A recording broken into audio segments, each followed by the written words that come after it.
welcome to the Man of Recaps. This is The Legend of Vox Machina, Season 1. Meet Vox Machina, a Dungeons & Dragons adventuring party from Critical Role's Campaign 1. There's Grog Strongjaw, the barbarian who is as strong as he is dumb, Percival Derolo, the intelligent gunslinger with a dark past, Keyleth, the druid who's kind and wields the power of nature. Then there's the twins, Vex and Vax, a ranger and a rogue, though I still don't really know which one's which. Pike Trickfoot's the cleric, a holy woman who wields the power of her goddess, the Everlight. Last but not least is the bard, Scanlan Shorthalt, who's a funny, horny guy. Together, they're Vox Machina, the legendary heroes. But as any Dungeons & Dragons player knows, there's a thin line between heroic adventurers and murder hobos. We begin with Vox Machina down on their luck, flat broke and kicked out of every tavern in Tal'Dorei. But the King of Amon has just put out a call for adventurers to hunt down a monster. Unfortunately, that monster turns out to be a dragon, which is way above Vox Machina's pay grade. It's all they can do to escape with their lives, and so it's time to cut their losses and run. But the dragon destroyed the village they befriended, so they resolve to stay and fight.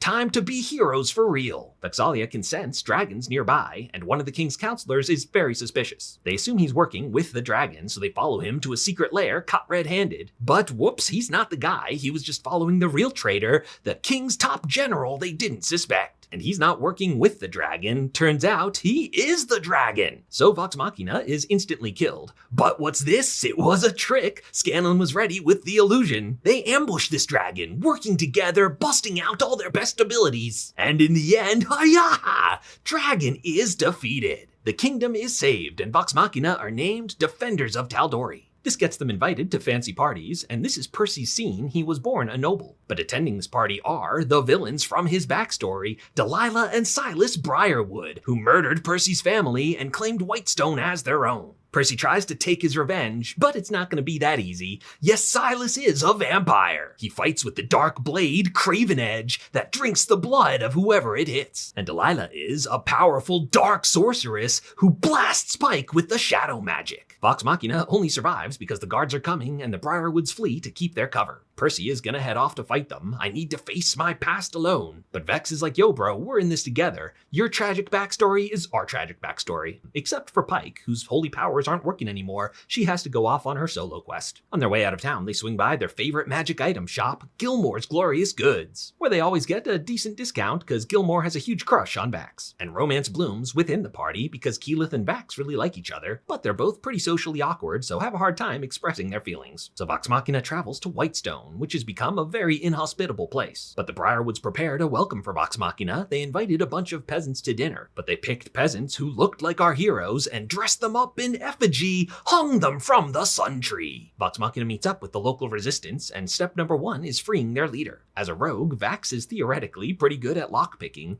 but this door just won't budge, and it becomes a running joke that Vox Machina's toughest enemies are doors. Eventually, they rescue this guy, but on the way out, Percy's distracted by one of the Briarwoods' cohorts who murdered his family. Percy goes to confront him, but he put on a creepy plague doctor mask. He kills this guy in cold blood and crosses the first name off his list. Something suspicious is going on here. Their next mission is to rescue Percy's sister, Cassandra Derolo, who the Briarwoods still have hostage. But there's too many guards, they need a distraction, and distractions are Scanlan's specialty. Unfortunately, he's too distracting, finds himself in a bad situation where his hands are pinned so he can't cast spells. Wait a sec, can I cast spells from other parts of my body? Well, you can certainly try, and Scanlan does it, lightning bolt right out the dick. Cassandra's held prisoner by their old tutor, but this guy has mind control powers and turns Vox Machina against Percy. But Percy's a master marksman, calculates the angles for an epic ricochet shot. Now Percy puts on his mask again, and blam! Crosses another name off his list. Now Delilah is done messing around. She busts out a real powerful spell to summon a massive undead horde. Keyleth has trouble with her magic sometimes. She lacks self-confidence. But when she believes in herself, her magic is very strong. Unfortunately, it's still not strong enough, and Vox Machina is making their last stand. But Vox Machina is saved by a Deus Ex Machina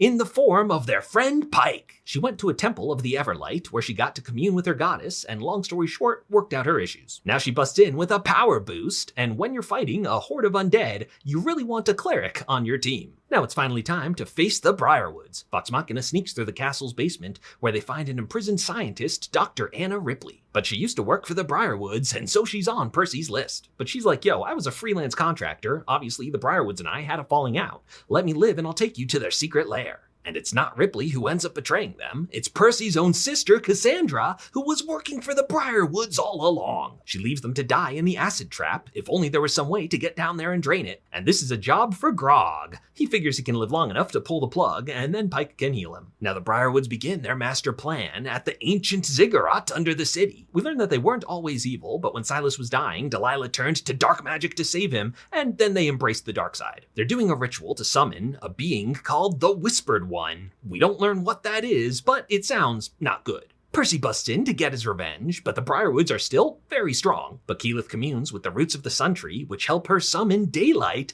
which is a vampire's biggest weakness. So Grog is able to grab this guy while Keyleth hits him with the Kamehameha! Blasted with the full concentrated power of the sun, and Sylas Briarwood is no more. This breaks all his mind controls, including Cassandra, who is actually good. Delilah, seeing her husband's true death, absolutely loses it. She tries to summon the Whispered One early, which confirmed would be not good. Luckily, it doesn't work. Vox Machina had disrupted the ritual enough. She doesn't summon the Whispered One, just this ominous black orb. So Percy finally gets to kill Delilah, but by now it's pretty obvious he's possessed by some sort of vengeance demon, and it's a pretty good bet that if he crosses that final name off his list, the demon will possess him for good. Vex'ahlia tries to calm him down, and these two, by the way, have a very subtle, unspoken romance. And with the rest of his friends supporting him, Percy's able to resist the demon by shooting his own hand. But turns out the demon was possessing his gun, so unfortunately he'll need to build a new one. But now they've let Delilah Briarwood live, which is a very bad idea. But luckily, Cassandra DeRollo is not possessed by a vengeance demon. She kills Delilah just using good old-fashioned human vengeance. So Vox Machina has saved Whitestone, and it's all wrapped up, no loose ends. Except Dr. Ripley, who is a bad person and is now set loose in the world, and Silas's sword, Craven Edge, which Grog decides he's gonna use, and is very obviously cursed. And Delilah Briarwood is definitely dead, but for a necromancer, death may not be the end.